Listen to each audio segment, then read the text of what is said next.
The sixth Republican presidential debate was notable for sharp exchanges between Donald J. Trump and Senator Ted Cruz of Texas, a heated argument about immigration and taxes between Mr. Cruz and Senator Marco Rubio of Florida, and sustained fire from everyone in the field directed at Hillary Clinton.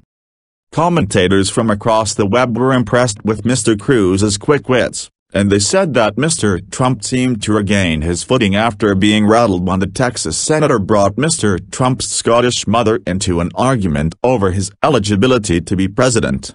For the rest of the candidates, the challenge was breaking through on a loud and crowded stage. I think Ted Cruz won, thanks to how strong he was especially at the beginning, taking on Trump over the citizenship nonsense. Good close, too. Trump was Trump, and that means he had a good night. I give him a 60% shot of being the GOP nominee. Ari Fleischer, former White House press secretary. Top three all helped themselves: Trump, Cruz, Rubio. Mixed bag for the others. Cruz dominated the start. Trump won some key exchanges and had a very good closing. Rubio consistently very strong at this. Guy Benson, political editor of Town Hall. It's official, the bromance between Donald Trump and Ted Cruz is over. That's my take. Donna Brazile, Democratic political strategist and commentator. I think the winner of this night was Ted Cruz. He is becoming more and more plausible as a potential nominee. Rich Lowry, editor of National Review. Winners tonight: Donald Trump and Marco Rubio, but Ted Cruz and Chris Christie with enough to smile about. Jeb Bush hangs on. Hugh Hewitt, conservative radio host.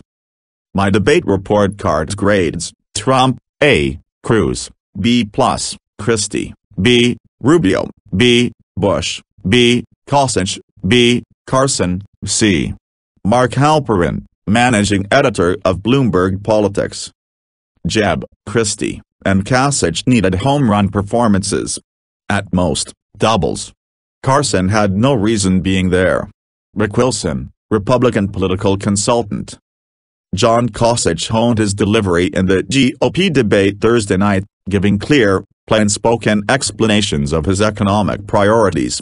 In fact, his strongest moment was an interruption, a weakness for Kasich in previous debates. But he didn't find himself among the debate's top moments. Chrissy Thompson, the Cincinnati Enquirer.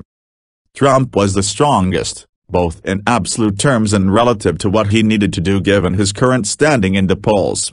After a somewhat slow start, he was a dominant force throughout the debate.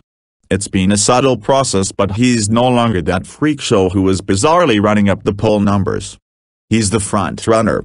Josh Marshall, founder of the liberal website Talking Points Memo. Watching Ben Carson closing remarks was like being served a bowl of oatmeal with no sugar, no milk, no fruit, and it's not even hot. Montel Williams, commentator and talk show host. Jay Blocks, sounds desperate. Trump great. Nit always wrong. Michelle Bachmann, former congresswoman from Minnesota.